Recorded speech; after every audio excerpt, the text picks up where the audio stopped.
ابتدا ہے رب جلیل کے بابرکت نام سے جو دلوں کے بھید خوب جانتا ہے۔ دیکھتی آنکھوں سنتے کانوں صابری میاں کا اسلام پہنچے۔ ناظرین محترم، حضرت سمیہ رضی اللہ تعالی عنہ خواتین اسلام میں پہلی خاتون تھیں جنہوں نے اسلام کی خاطر جان کا نذرانہ پیش کیا اور اسلام کی پہلی شہید خاتون ہونے کا شرف حاصل کیا۔ رسول اللہ صلی اللہ تعالی علیہ وآلہ وسلم کی پیدائش سے تقریباً 5 سال پہلے یاسر ابسی نامی ایک شخص جو یمن کا رہنے والا تھا اپنے بھائی کو تلاش کرتا ہوا مکہ تک آ پہنچا۔ مکہ میں قیام کے دوران اس کی ملاقات ایک رئیس ابو حذیفہ بن مغیرہ مخرومی سے ہوئی۔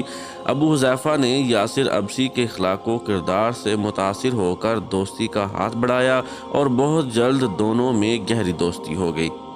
یاسر ابسی مستقل طور پر مکہ میں رہنے لگے۔ ابو حذیفہ مخرومی کی ایک کنیز سمیہ تھی۔ ابو حذیفہ مخرومی نے اپنی اس پاک باز کنیز کی شادی یاسر ابسی سے کر دی۔ اللہ تعالیٰ نے 2 بیٹوں عمار اور عبداللہ سے نوازا۔ عمار کی پیدائش پر ابو حذیفہ نے انہیں آزاد کر دیا تھا۔ جب نبی اکرم صلی اللہ علیہ وآلہ وسلم دنیا میں تشریف لائے تو آپ کا بچپن، لڑکپن اور جوانی ان کی آنکھوں کے سامنے گزرا۔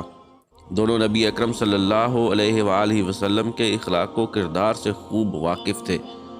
جب پیغمبر اسلام نے اہل مکہ کو دعوت حق دی تو سمیہ بنت جنات نے اپنے شوہر اور دونوں بیٹوں سمیت فوراً اسلام قبول کر لیا۔ حضرت سمیہ رضی اللہ تعالی عنہ قبول اسلام سے قبل ابو حذیفہ مخرومی کا انتقال ہو چکا تھا۔ جس وقت آپ نے اسلام قبول کیا وہ مسلمانوں کے لیے انتہائی صبر آزما امتحان کا دور تھا۔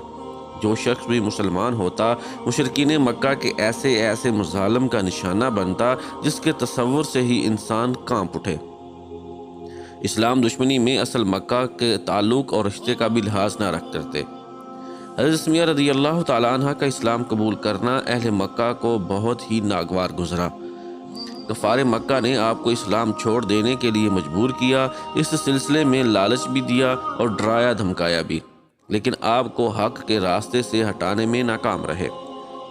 بنی مخزوم کے ظالم لوگ آپ کی ضعیف العمری کا بھی خیال نہ کرتے، ٹھوکروں، گھونسوں اور لکڑیوں سے اتنا مارتے کہ آپ تکلیف کی شدت سے بے ہوش ہو جاتی۔ جب ہوش آتا تو آپ رضی اللہ تعالی عنہ سے اسلام چھوڑ دینے کا کہا جاتا۔ آپ رضی اللہ تعالی عنہ جواب میں یہی کہتی، نبی صلی اللہ علیہ وآلہ وسلم پر ہماری 1000 جانیں قربان۔ آپ رضی اللہ تعالی عنہ کے یہ الفاظ کفار مکہ کا غصہ اور بڑھا دیتے۔ کفار مکہ آپ رضی اللہ تعالی عنہ کے والوں کو لوہے کی زریں پہنا کر جلتی ہوئی ریت پر لٹاتے، پشت کو دہکتے ہوئے انگاروں سے جلاتے اور کبھی پانی میں غوطے دیتے، لیکن توحید و رسالت سے آپ کے عشق کا یہ عالم تھا کہ زبان سے کلمہ حق کے سوا کچھ نہیں کہتی، راہ حق سے ذرہ برابر بھی ہٹنے کو تیار نہ تھی۔ ایک دن نبی اکرم صلی اللہ علیہ وآلہ وسلم بنو مخزوم کے محلے سے گزر رہے تھے کہ آپ صلی اللہ علیہ وآلہ وسلم نے دیکھا کفار مکہ نے حضرت سمیہ رضی اللہ تعالی عنہ کو لوہے کی زرہ پہنا کر دھوپ میں تپتی ریت پر لٹا رکھا ہے اور پاس کھڑے ہو کر کہکے لگا رہے ہیں۔ حضرت سمیہ رضی اللہ تعالی عنہ ضعیف العمری کے باوجود تمام تکالیف برداشت کرتے ہوئے صبر و شکر کر رہی ہیں۔ نبی کریم صلی اللہ علیہ وآلہ وسلم کی آنکھیں حضرت سمیہ رضی اللہ تعالی عنہ کی بے بسی دیکھ کر آنسوؤں سے بھر گئیں۔ آپ صلی اللہ علیہ وآلہ وسلم نے حضرت سمیہ رضی اللہ تعالی عنہ کو مخاطب کرتے ہوئے کہا، صبر کرو، تمہارا ٹھکانہ جنت ہے۔ ایک دن حضرت سمیہ رضی اللہ تعالی عنہ دن بھر کی سختیاں برداشت کرنے کے بعد گھر واپس پہنچی تو ابو جہل نہایت غصے میں تھا۔ اس نے حضرت سمیہ رضی اللہ تعالی عنہ سے اسلام چھوڑ دینے کا مطالبہ پھر دہرایا۔ حضرت سمیہ رضی اللہ تعالی عنہ نے انکار کیا تو ابو جہل غصے سے پاگل ہونے لگا۔ اس نے آپ رضی اللہ تعالی عنہ کو سخت اذیتیں دی، لیکن سمیہ رضی اللہ تعالی عنہ نے یہی جواب دیا، جان تو قربان کی جا سکتی ہے لیکن اسلام نہیں چھوڑا جا سکتا۔ حضرت سمیہ رضی اللہ تعالی عنہ کے جواب سے ابو جہل کا غصہ انتہا کو پہنچ گیا، لہٰذا اس نے حضرت سمیہ رضی اللہ تعالی عنہ کو گالیاں دینا شروع کر دی اور آپ رضی اللہ تعالی عنہ پر نیزہ تان کر ڈرایا کہ اگر آج تو نے اسلام نہ چھوڑا تو میں تجھے نیزہ مار کر قتل کر دوں گا۔ حضرت سمیہ رضی اللہ تعالی عنہا نے ابو جہل کی دھمکی کی پرواہ نہ کرتے ہوئے کلمہ پڑھنا شروع کر دیا۔ ابو جہل آگ بگولا ہو کر حضرت سمیہ رضی اللہ تعالی عنہا کو کلمہ پڑھنے سے روکنے لگا، لیکن حضرت سمیہ رضی اللہ تعالی عنہا زور زور سے کلمہ پڑھتی رہیں۔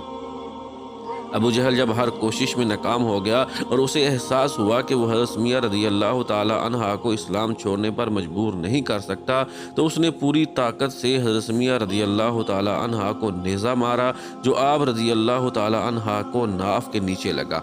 آپ رضی اللہ تعالی عنہا خون میں لت پت ہو کر گر پڑی اور تکلیف کی شدت سے تڑپنے لگی۔ آخر اسی حالت میں شہادت کے عظیم مرتبے پر خاتمہ ہوئی۔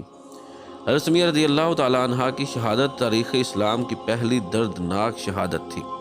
یہ ایک جانباز مسلمان عورت کا پہلا خون تھا جس سے اللہ کی زمین رنگین ہوئی۔ ابو جہل نے حضرت سمیہ رضی اللہ تعالی عنہا کے بیٹے حضرت عبداللہ کو بھی تیر مار کر شہید کر دیا۔ آپ رضی اللہ تعالی عنہا کے شوہر حضرت یاسر ابسی رضی اللہ تعالی عنہ بھی لرزہ خیز اذیتیں اور ظلم سہتے ہوئے خالق حقیقی سے جا ملے۔ نبی کریم صلی اللہ علیہ وآلہ وسلم نے بارگاہ الہی میں دعا کی کہ اے اللہ آل یاسر کو عذاب دوزخ سے محفوظ رکھ۔ حضرت سمیہ رضی اللہ تعالی عنہا خواتین اسلام میں پہلی خاتون تھی جنہوں نے اسلام کے خاطر نہایت ضعیف العمری میں کفار مکہ کے مظالم صبر و شکر سے برداشت کرتے ہوئے جان کا نذرانہ پیش کیا اور اسلام کی پہلی شہید خاتون ہونے کا شرف حاصل کیا۔ حضرت سمیہ رضی اللہ تعالی عنہا کی شہادت تاریخ اسلام کی پہلی دردناک شہادت تھی۔